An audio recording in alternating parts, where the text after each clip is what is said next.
चला मशवरा कर लें आबिद भाई, हबीब भाई, मशवरा कर लें। हाँ मशवरा करो। लेकिन यार इमाम साहब कहाँ है? इमाम साहब क्यों ना बैठते मशवरे में? मशवरे में क्यों नहीं बैठते इमाम साहब? पता नहीं यार, को पता नहीं इमाम साहब है मशवरे में ना बैठते, बताओ कोई तरीका। कोई दिक्कत है, कोई परेशानी बैठने में? हम गाँव वालों को ठेका ले रखा कि हम ही बैठेंगे मशवरे में, इमाम साहब को भी तो बैठना चाहिए भाई। सही बात है, इमाम साहब को लगना चाहिए। उनसे पूछो कोई परेशानी है, कोई दिक्कत है, क्यों ना बैठते हैं? जी हाँ भाई ऐसा काम नहीं चलेगा भाई। क्या दिक्कत है? वो ना पावड़ा चला रहे हैं क्या? बैठने में कोई दिक्कत है क्या? हाँ बुला के लेकर बुला आओ, के तुम उन्हें बुला के लेकर आओ, बात बुला के करेंगे ला। उनसे। कोई बात है यार, मशवरा जब ही होगा भाई। हाँ भाई आज मशवरा जब भी करेंगे हाँ। जब इमाम साहब आ जाएंगे, बिल्कुल अन्ना करने के ऐसा मशवरा बिल्कुल भी। क्या खाना खा रहे हो इमाम साहब? जी खाना खाइए। अच्छा अच्छा, बारकल्लाह। वो मशवरा हो रहा था, अमीर साहब बुला रहे थे। खाना खा रहा था, खाना खा लो। नहीं खाना बाद में खा लेना, मशवरा हो रहा था। अच्छा अच्छा जी चलो फिर चलिए। चलिए बाद में खा लो।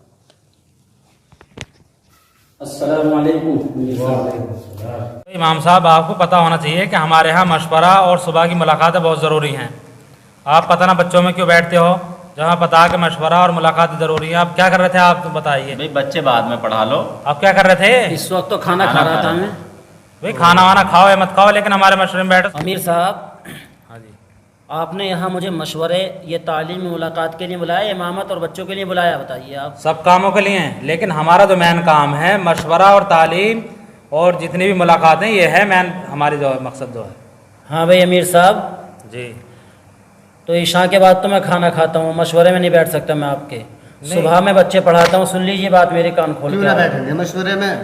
खाना जब तो आगे मशवरा पीछे हो होता सकता है, खाना आगे पीछे नहीं हो खाना सकता एक घंटे क्या? बाद भी खा सकते भाई हैं। मगरिब के बाद बच्चे पढ़ाए जाते हैं, उस वक्त में फिर नमाज पढ़ने के बाद भूख लगती है, खाना खाता हूँ। अब भी आपके साथी गए थे बुलाने में, खाना खा रहा था, मैंने उज़्र पेश किया, मैं खाना खा के आ रहा हूँ। बोले नहीं अभी अमीर साहब ही बुला रहे हैं, मैं फ़ौरन उठ के आ गया। आपका कोई तरीका नहीं है इस तरीके से ही? नहीं, ये तो खाना आप आना एक घंटे पड़ेगा। बाद भी अमीर खा साहब ने सकते हैं, बुलाया लेकिन तो भी मशवरे में आना बैठना पड़ेगा आपको। इमाम साहब जब जी। अमीर साहब बुलाएंगे तो आपको आना पड़ेगा। आप खाना खा रहे हैं कुछ भी कर रहे हैं, हमें इस बात से मतलब नहीं। भाई इमाम साहब अमीर साहब की इताअत करनी पड़ेगी हर हाल में।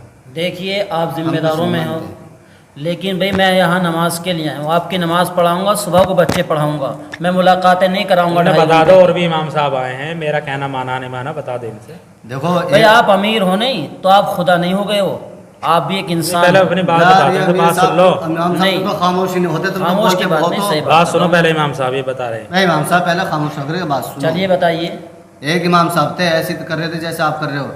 हमारे अमीर साहब की बात न मानिए, अमीर साहब ने उसी दिन हिसाब करा दिया था। तो आपको रिस्क हिसाब का करना मालिक है। अल्लाह है, अमीर नहीं है रिस्क का मालिक। कभी ये सोच रहे हो कि अमीर हिसाब कर देगा? सबका मालिक अल्लाह है, हाँ, सबका रिस्क मालिक का मालिक है। अल्लाह है। आप ये नहीं है कि आप यहाँ लेकिन- तनख्वाह दे रहे हैं, मैं वक्त की तनख्वाह ले रहा हूँ आपके यहाँ पर रह करके। इमाम साहब बात सुनिए आप, हमारा कहना आपसे ये है जी। चाहे बच्चे पढ़ें या ना पढ़ें, मशवरे में बैठना पड़ेगा, मुलाकातें करवानी पड़ेंगी।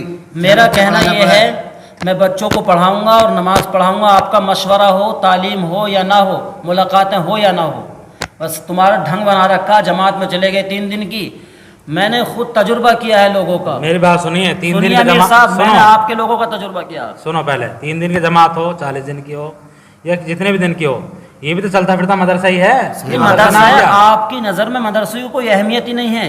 आपने तो ढंग बना रखा कि 40 दिन की जमात में चल दो, चाहे वहाँ जाकर 10 सूरतें याद ना हो। मैंने अक्सर आपके ज़िम्मेदारों को भी ऐसे देखा कि 40-40 दिन लगा दिए, 4-4 महीने लगा दिए, आज तक भी 10 सूरतें याद नहीं। काश कि उन्होंने मदरसे में बैठ कर के तालीम हासिल की होती, मदरसे में बैठ के कुरान करीम पढ़ा होता, उनकी ज़बान टूटी भी होती, ज़बान पलटी भी होती। लेकिन आज होता क्या है, बस जमात में चल देते हैं, उनसे अलहम्द शरीफ सही तरीके से नहीं पढ़ी जाती। ये तरीक़ा क्या बना रखा तुम लोगों ने?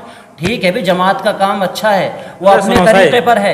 अरे अभी भाई बताते कि नहीं तुम? अरे इमाम साहब अपनी तकरीर बंद करो ये, और आपको अगर यहाँ रहना है तो मशवरे में बैठना पड़ेगा, मुलाकातें भी करानी पड़ेंगी, ये तो ज़रूरी है जी। हमारे यहाँ कराते सभी इमाम। हबीब भाई, आप ये कह रहे हैं कि इमाम साहब अपनी तकरीर बंद करो। जी तकरीर की बात नहीं है, मैं बिल्कुल हक़ बात बयान कर रहा हूँ। भाई मैं यहाँ बच्चों को पढ़ाने के लिए और आपकी नमाज़ पढ़ाने के लिए आया हूँ। मुझे 2 तालीम दी गई हैं, असर के बाद और फजर के बाद, सिर्फ उन तालीम को मैं करूँ। अमीर साहब ऐसे कैसे बात बनेगी यार? अमीर सुनो साहब इमाम साहब आप जाइए यहाँ से। तो फिर ठीक इमाम- ठीक ठीक ठीक है, जाओ बैठ जाकर। चलो ठीक चलो, ठीक, चलो, मैं जा रहा हूँ।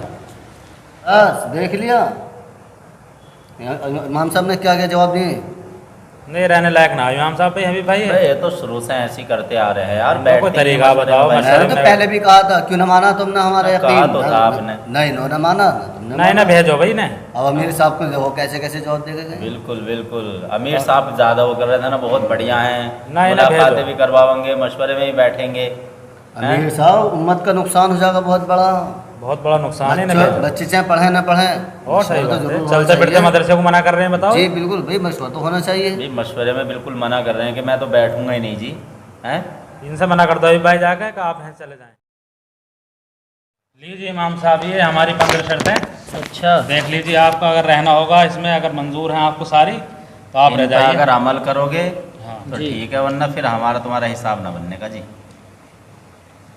देख लो अमीर साहब, जी। नहीं करने के अमल इन पे हम रखिए अपनी शर्तों नहीं को करने अपने के? पास, नहीं करने के बिल्कुल। ठीक है, ठीक है जाइए। शर्त लगा रहे हो इमाम से तो, और आप इमाम से शर्त लगाना शर्म नहीं आती आपको बिल्कुल नहीं भी? इमाम साहब शर्तें इसमें एक- आपको करनी होंगी, अगर ना रहना तो कोई हाँ, बात सही नहीं। एक बात है। आलिम दीन से आप जिम्मेदार लोग शर्त लगाते हैं कि आपको फला काम भी नहीं करना पड़ेगा और ये भी करना पड़ेगा। आपको शर्म आनी चाहिए थोड़ी सी। नहीं नहीं एक देखिए, आपका अमीर आप खामोश रहिए। खामोश आपको नहीं। रहना है तो रहिए। नहीं वरना इन शर्तों पर भाई, ये अमल पकड़िए करेंगे। अपनी शर्तें, ऐसी ठीक शर्तें है। हमें कबूल नहीं है बिल्कुल भी। अगर आपको रहना है शर्तें माननी होंगी ना तो कोई बात भाई हमें नहीं रहना ऐसी शर्तों पे। जाइए। एक मस्जिद नहीं का मानना चाहिए। मस्जिद का तुम इमाम बना करके लेकर, नाइब रसूल बना करके लेकर आ रहे हो और उस पर शर्त लगा रहे हो अपनी तरफ से। नहीं नहीं अब ज्यादा बात नहीं नहीं, कीजिए। शर्म आप- आनी चाहिए आप लोगों को। जिम्मेदार बनाया आपको, हमें किस कोई लिए शर्म बनाया? नहीं है, बिल्कुल भी शर्म ये नहीं है। आपको अमीर शर्म की क्या बात है? अमीर चुना गया आपको, मगर शर्म नहीं ऐसी है? बात कर रहे हो इमाम साहब, नहीं। शर्म की बात कर रहे हो बिल्कुल यार। नहीं भाई, ऐसे मतलब शर्तों मशवरे में को बैठने नहीं को मना आप कर रहे हो, बिल्कुल नहीं। मुलाकात करवाना मना है। अरे अमीर साहब, अस्सलामुअलैकुम दोस्तों, हमारा वीडियो बनाने का जो मकसद था आज का, अक्सर मसाजिदों में जो है इमाम के ऊपर शर्तें लगाकर वहाँ से मस्जिद से निकाला जाता है। पिछले साल मैं एक मस्जिद में गया तो वहाँ इमाम साहब का हिसाब हो रहा था। मैंने मालूम किया इमाम साहब आपको क्यों भेजा जा रहा है, तो जो ज़िम्मेदार थे मस्जिद के वो भी आ गए कि उन्होंने बताया कि हम मस्जिद से इमाम साहब को इसलिए भेज रहे हैं कि हमारे जो है मशवरे में नहीं बैठते और शाम को जो है हिफ्ज़ का बच्चे पढ़ाते हैं ईशा के बाद। तो मैंने पूछा उनसे ज़िम्मेदारों से कि ये तो कोई काम गलत नहीं कर रहे। बोले कि नहीं हमारी शर्त है, हम इन्हें भेज रहे हैं। तो अक्सर मस्जिदों में ऐसा होता है, बाज़ मस्जिदों में ऐसा हो जाता है कि इमाम साहब को शर्तें लगाकर जो है उन्हें भगा दिया जाता है। हालांकि इमाम साहब जो वो दीन की खिदमत कर रहे होते हैं, हिफ्ज़ वाले बच्चों को ईशा के बाद या मगरिब बाद बैठकर पढ़ाते हैं, और मस्जिद के अक्सर ज़िम्मेदार उन पर शर्त लगाकर जो उन पर जुल्म ज़्यादती करते हैं। ऐसा नहीं होना चाहिए।